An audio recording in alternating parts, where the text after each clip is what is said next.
देह को मति साख सुन कोई, परम पद लिव माही।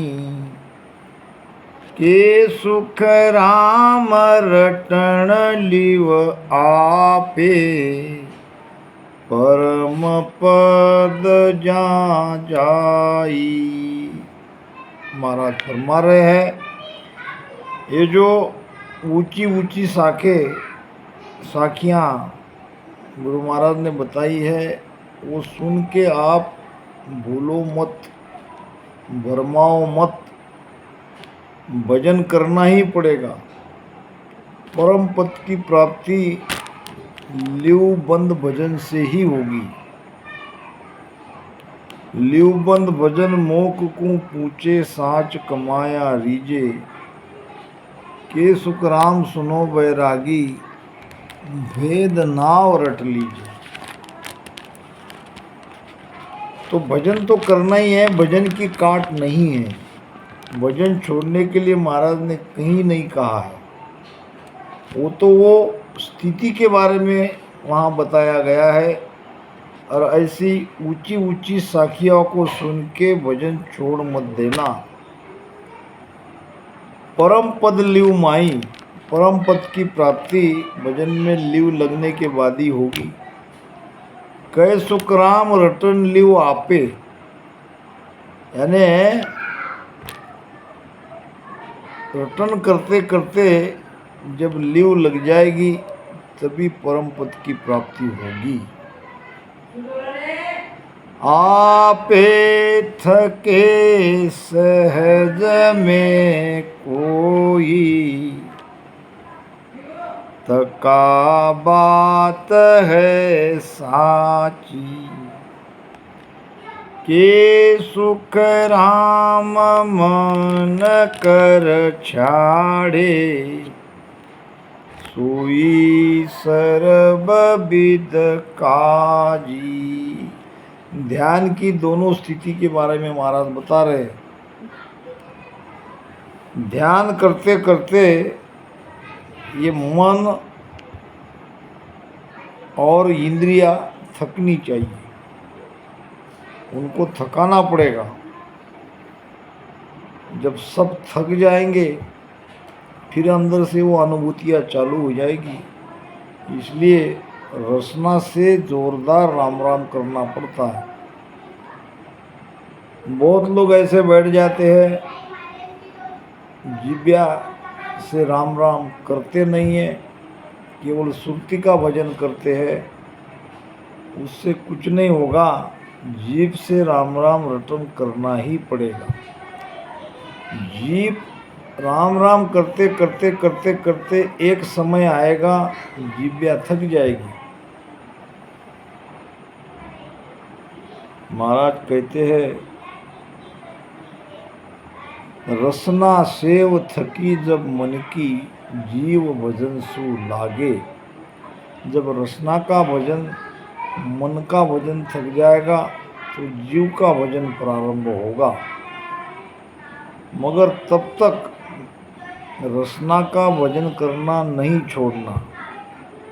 अब जो कोई भजन करते करते जिसकी रसना थक जाती है, मन थक जाता है, उसका ध्यान सही है। आप थके सहज के, सहज में कोई, सहज में भजन करते करते ये मन और इंद्रियां थक जाती है, तका बात है साची। उसकी भजन की रीत सही है। और कै सुख राम मन कर छाड़े।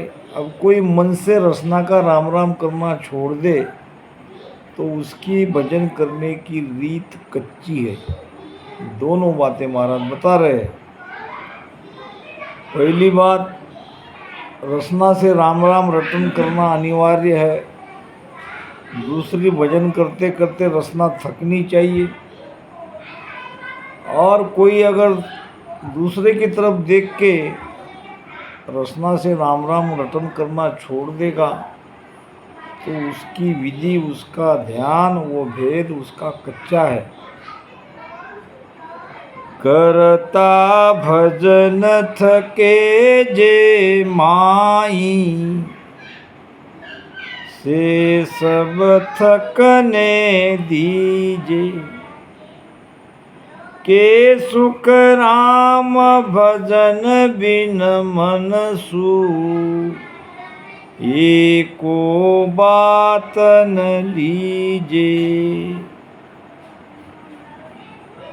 करता भजन थके जे माई, भजन करते करते जो भी इंद्रिया और मन थक जाते हैं तो उसको थकने दो। ये नहीं समझना कि अब रसना बंद हो गई, राम राम हमारा बंद हो गया। राम राम बंद होता नहीं। आपका मन थक गया, जिब्या थक गई, रसना थक गई, आपका जीव भजन में लग गया। के सुख राम भजन बिन मनसू, यानी जब तक ये जीविया राम राम करते करते थकती नहीं है तब तक आप कहीं भी किसी से भी कोई भी ज्ञान में कुछ भी कहे वो मत मानो। महाराज कह रहे हैं कि भजन बिन मनसू एको बात न लीजिए। किसी बात में उलझो मत। जो आप कर रहे हो वो ठीक कर रहे हो।